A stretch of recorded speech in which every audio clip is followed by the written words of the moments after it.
आंखों में आंसू भर आते हैं और वो रो पड़ती है।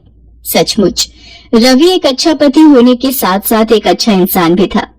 मुझे माफ कर दे बेटा, तू ये घर छोड़कर चला जाएगा तो मैं किसके सहारे रहूंगी। मुझसे बहुत बड़ी गलती हो गई प्रिया बहू, मुझे माफ कर दो। मुझे तुम्हें समझना चाहिए था, न कि तुम्हारी कमी को ढूंढना चाहिए था। एक माँ होकर भी मैं तुम्हारी परेशानी को समझ नहीं पाई। नहीं माँ जी, आप मेरी माँ हो और माँ कभी अपने बच्चों से माफी नहीं मांगती। मैं सचमुच कितनी भाग्यशाली हूँ जो मुझे पति के रूप में रवि और माँ के रूप में आप मिले। प्रिया अपनी सास के गले लग जाती है। ये देखकर रवि भी बहुत खुश होता है। प्रिया अब रात में तरल पदार्थ ज्यादा नहीं लेती थी और समय पर सोती थी। प्रिया रात में कभी अलार्म से न उठ पाए तो रवि उसे उठा देता था ताकि प्रिया को रात में कोई परेशानी न हो। प्रिया की सास और रवि प्रिया को खुश रखते थे।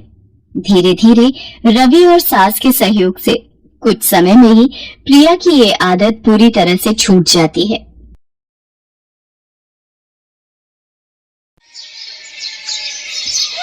जीवन अनिश्चितताओं से भरा हुआ है। यहाँ कब क्या होगा, कहाँ होगा, कैसे होगा, किसी को भी नहीं पता। ये कहानी है चंदा की। चंदा के पति का नाम राकेश है जो भाड़े की टैक्सी चलाता है। चंदा गर्भवती है।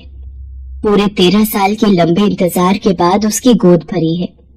उसका 8वां महीना चल रहा है। उसकी सास सुभद्रा तो पूरा दिन उसके पीछे पड़ी रहती है। बहू ये खाओ, बहू वो खाओ, ज्यादा काम मत करो, आराम करो। सारा दिन आराम ही तो करती हूँ माँ जी, आप कुछ करने कहाँ देती हैं?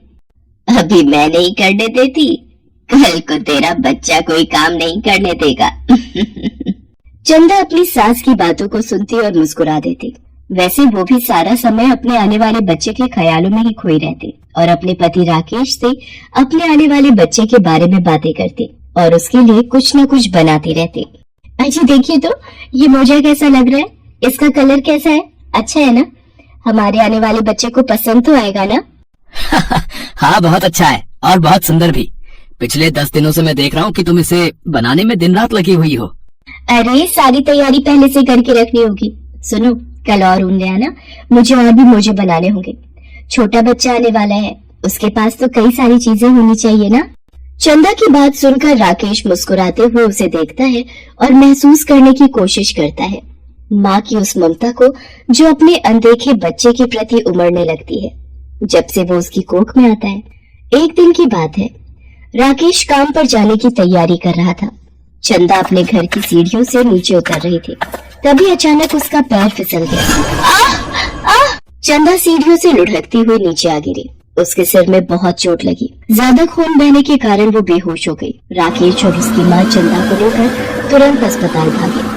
चंदा को इंटरनल ब्लीडिंग भी बहुत हो गई है। हमने ऑपरेशन करके उसकी जान तो बचा ली है, लेकिन हमें दुख के साथ कहना पड़ रहा है कि हम उसके बच्चे को नहीं बचा पाए। हे ईश्वर, ये क्या हो गया?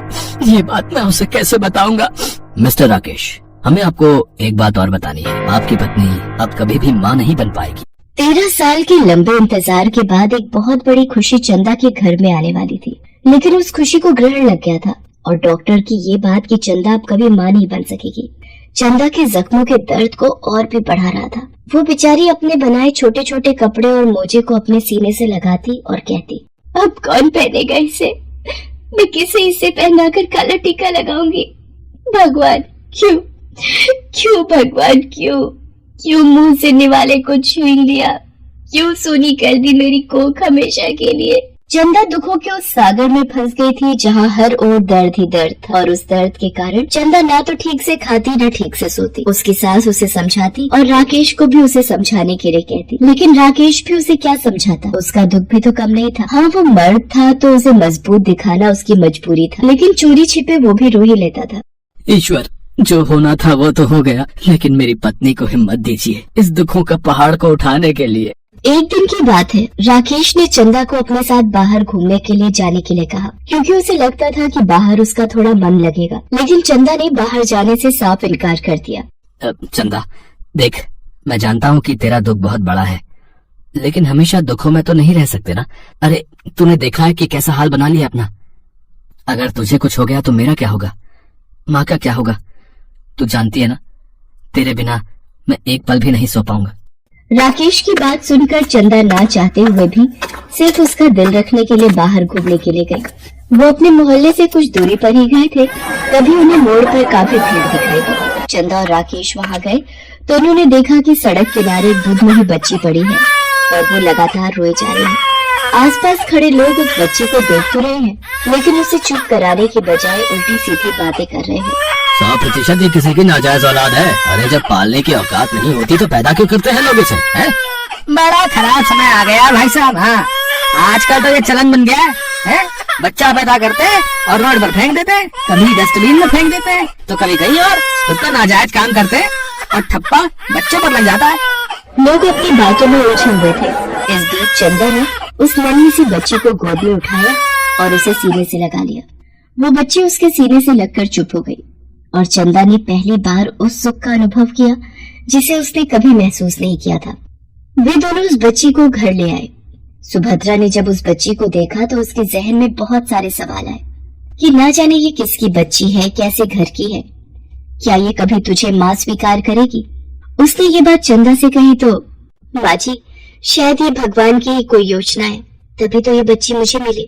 क्या हुआ कि मेरी गोद नहीं भर सकती, लेकिन मैं माँ तो बन ही सकती हूँ, और इसके लिए बच्चे का कोख से जन्म लेना तो जरूरी नहीं। कृष्ण भगवान भी कहाँ यशोदा मैया की कोख से जन्मे थे, लेकिन उन्होंने माँ से बढ़कर प्यार दिया था उन्हें। सुभद्रा ने चंदा की बात सुनी और जब चंदा की आंखों में कई महीनों के बाद उन्होंने खुशी देखी तो फिर उसने उसे कुछ नहीं कहा। वो बच्ची इस घर में खुशी बनकर आई थी, इसलिए सबने उसका नाम खुशी रख दिया। खुशी मेरी बच्ची, ये देख तुम्हारी माँ ने क्या क्या बनाया है तेरे लिए, तुझे पसंद है क्या? ये देख छोटी सी फ्रॉक, छोटे छोटे मोजे। चंदा को जीने की एक नई उम्मीद खुशी के रूप में मिल गई थी, लेकिन जिंदगी में अभी और बदलाव आने थे। एक दिन चंदा खुशी को लेकर इंजेक्शन दिलवाने अस्पताल गई हुई थी, तभी वहाँ उसकी नजर 3 बच्चों पर गई जो कुछ दिन पहले ही अनाथ हो गए थे। इनके माँ और पिता दोनों की मौत करंट लगने से हो गई थी। वे तीनों छोटे छोटे बच्चे अपने माँ पिता के मृत शरीर से लिपट लिपट कर रोए जा रहे थे। बाबा, बाबा उठो ना, बाबा उठो ना। माँ, माँ क्या हो गया तुम्हें? उठो ना, आंखें खोलो ना। माँ आंखें खोलो ना। अब हमारा ध्यान कौन रखेगा माँ? कौन हमें खाना खिलाएगा? कौन कपड़े पहनाएगा? स्कूल भेजेगा? हमारे लिए खिलौने लाएगा? चंदा ने उन बच्चों को रोते देखा तो उसका कलेजा फटने लगा। उसे ऐसा लगा कि ये बच्चे उसके हैं और अगर वो उसका ध्यान नहीं रखे तो कुछ भी हो सकता है। इसलिए उसने कुछ नहीं सोचा और उन्हें गले से लगाते हुए कहा, बच्चों मैं तुम्हारी माँ हूँ, तुम लोग बिल्कुल परेशान मत हो, मैं रखूंगी तुम्हारा ध्यान। चंदा उन तीनों बच्चों को घर ले आई। सुभद्रा ने जब उन बच्चों के बारे में उससे पूछा तो उसने उसे सारी बातें बता दी। इस बीच राकेश भी आ गया था। बच्चों को देखकर उसे भी दया तो आई, लेकिन उसके मन में एक ही सवाल आ रहा था कि मैं एक मामूली टैक्सी ड्राइवर हूँ, एक बच्चे को तो किसी तरह पाल ही लूंगा, लेकिन 3 और।